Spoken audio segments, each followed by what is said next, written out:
Mitali Raj is a big thing, क्योंकि उनकी जो स्टेटमेंट आई थी मैच से ठीक पहले साउथ अफ्रीका से, वो कहीं ना कहीं सही प्रूफ हुई। मिताली राज ने ये वार्निंग दी थी कि पावर प्ले में कोई ऐसा बॉलर नहीं है हमारे पास जो विकेट निकाल सके, और सेम चीज़ साउथ अफ्रीका के अगेंस्ट प्रूव हुई। श्री चन्नी ने हमें 2 विकेट्स, अहम विकेट्स निकाल के दिए पावर प्ले में, लेकिन कोई भी ऐसा दूसरा बॉलर सामने नहीं आया कि जो रन रोक सके या दबाव बना सके ताकि और विकेट्स हमें हाथ लगे। और 3 विकेट्स जो है श्री चन्नी के नाम रहे और 1 विकेट हमें मिला, बस 4 विकेट्स ही हम साउथ अफ्रीका के गिरा पाए। जो मिताली राज का स्टेटमेंट था, मैं आपको स्टेटमेंट बता देती हूँ, बहुत क्लियरली उन्होंने अपने स्टेटमेंट में क्लियर किया था कि हमारे पास ऐसा कोई बॉलर ही नहीं है, उस पर ध्यान देना बहुत ज़रूरी है कि जो आकर रन हमारे लिए रोक सके। गेंदबाजी से पहले 6 ओवर जो होते हैं वो सबसे ज़्यादा उम्मीद करती हूँ मैं कि गेंदबाज जो है हमें विकेट दिलाएं। पिछले 2 से 3 सीरीज़ में हम ऐसा नहीं कर पाए हैं। भारत को जो है काशवी गौतम और अमनजोत की कमी, जैसा कि आपने मेंशन किया कि अमनजोत की कमी हमें बहुत ज़्यादा खिल रही है, मिताली राज ने भी इस पर स्ट्रेस किया कि हमें काशवी गौतम और अमनजोत का बहुत ज़्यादा प्रभाव पड़ रहा है।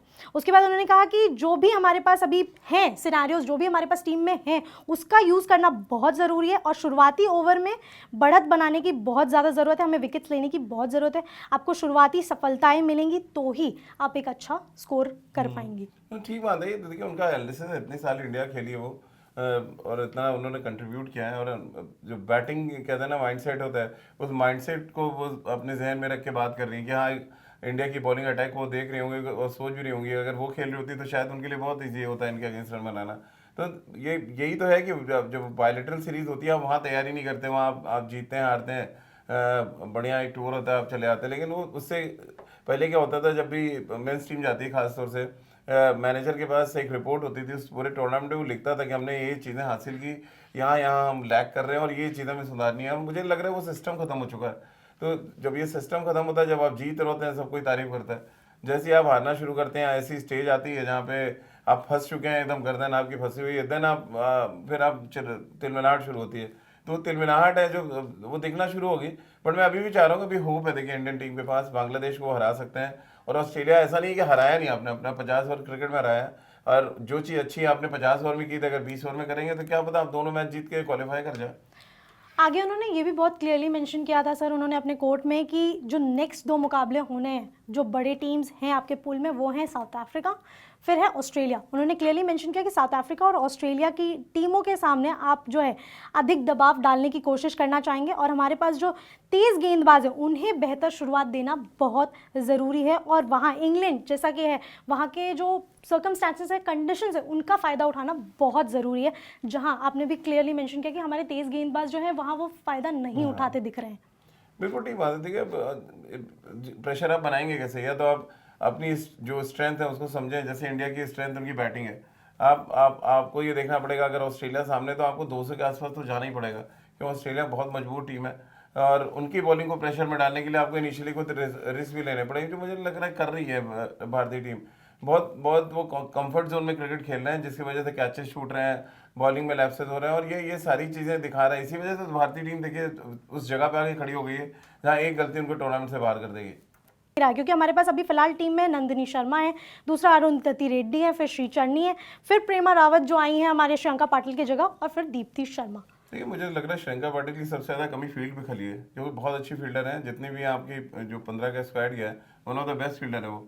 उनके उनका उनका जो थ्रोइंग आर्म है, या जिस तरह से वो आपके कवर करती हैं फील्ड में, जो कट्स वो कहते हैं ना एंगल्स को कट करने का काम, वो श्रियंका पाटिल कर रही थी, और बहुत बहुत ही वाइटल रोल वो प्ले करती हैं। तो उनका जाना तो निश्चित, और इतने बड़े मैच से ठीक पहले अगर वो गई है तो बड़ा ही अफसोस वाला मामला है। लेकिन अब वो हम लोग टोटके पे बड़ा बिलीव करते हैं ना, तो जैसे प्रतिका रावल को चोट लगी तो हम फाइनल पहुंच गए, तो लोगों को ये भी लगा कि चलो ये टोटका हो गया, टकना इनका गया, तो मे भी एक हम इंजरी हो गई है तो ट्रॉफी तक पहुंच जाए। बट वो देखिए क्रिकेट में होता नहीं, आपको अंत में अच्छी क्रिकेट खेलनी पड़ेगी, ऑल डिपार्टमेंट्स आपके एकदम टिक होने चाहिए जब बड़े मैचेस आते हैं।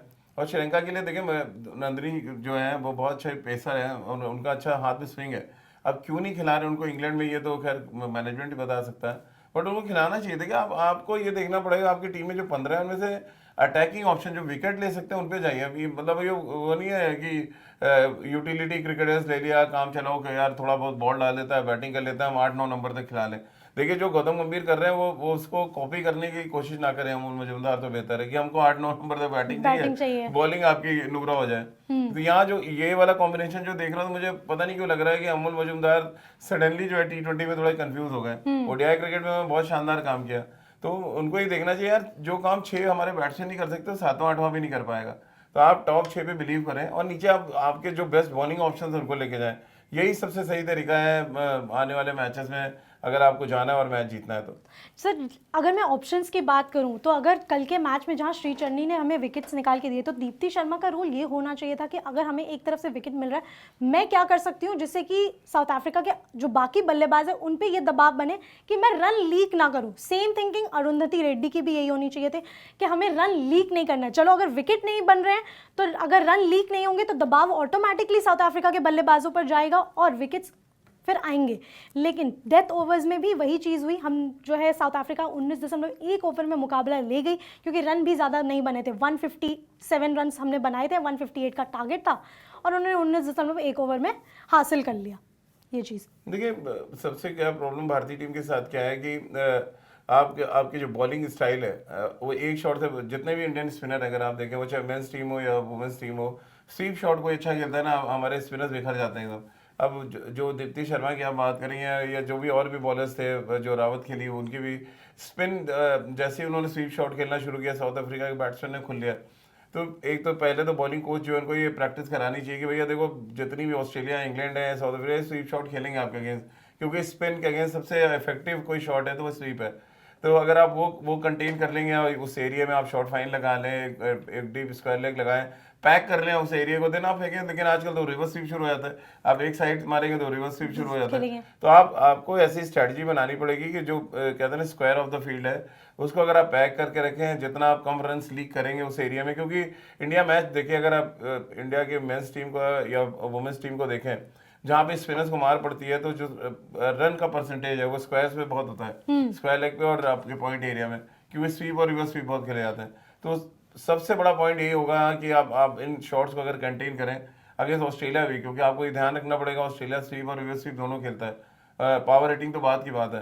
तो इससे अगर आप बच के अगर आप निकल गए तो आप कॉन्टेस्ट में रहेंगे, अदरवाइज तो फिर हम सब हाल देख ही रहे हैं कि जब कोई अच्छा स्वीप मारता है, ये जिस तरह से कैम ने शॉट्स खेले, अगर वैसा कोई बैट्समैन आ गया तो फिर वन साइडेड आप हारेंगे। सर आपको क्या लगता है कि दीप्ति शर्मा जो है वो सीनियर प्लेयर हैं फिलहाल बॉलर्स में, उनको रिस्पॉन्सिबिलिटी नहीं लेनी चाहिए कि वो रन दबाएं अगर विकेट्स ये कर रहे हैं? दीप्ति का कितना अहम रोल होता है टीम इंडिया में। जब आपने पाकिस्तान के अगेंस्ट अपने 5 विकेट्स लिए, नीदरलैंड्स के अगेंस्ट आपने अच्छा परफॉर्म किया, लेकिन आप उतने ही अनइफेक्टिव साबित हुए साउथ अफ्रीका के अगेंस्ट। आपने वहाँ विकेट्स निकालकर टीम इंडिया को नहीं दिया और आप मैच नहीं जिता पाई। देखिए ऑफ स्पिनर की अपनी एक लिमिटेशन होती है, निकिता, वो बहुत ज़्यादा वेरिएशंस हैं, होती ही नहीं आपको। आप या तो सीधा बॉल डालेंगे फ्लोटर, या तो आप जो एक नॉर्मल रूटीन ऑफ स्पिन होता है वही करेंगे। तो आप इतने साल से वो क्रिकेट खेल रहे हैं, देखिए सब हर आदमी ने उनको रीड किया हुआ है, उनकी स्ट्रेंथ और उनकी वीकनेस के बारे में सबको पता है, और अकॉर्डिंग टू द देखिए आप प्लान करेंगे तो वो भी तो प्लान करके आते हैं। अब उस प्लान को एग्जीक्यूट करने में आप अगर कैच छोड़ के मदद करेंगे तो बॉलर क्या करेगा? तो कैचेस छोड़ेंगे तो फिर आप कुछ नहीं कर सकते हैं। एक कैच तो दीप्ति ने खुद भी छोड़ा है, तो फिर जब कैचेस आप छोड़ेंगे तो आप खाली ब्लेम कर सकते हैं, एक दूसरे के अलावा कुछ कर नहीं सकते। मिताली राज ने अपना जो स्टेटमेंट था उसको एंड इस पर भी किया था कि मेरी जो चिंता है वो गेंदबाजी से है, ना कि बल्लेबाजी से, क्योंकि उनको पता है उनकी भूमिकाएं क्या है, जैसा कि हमने डिस्कस किया।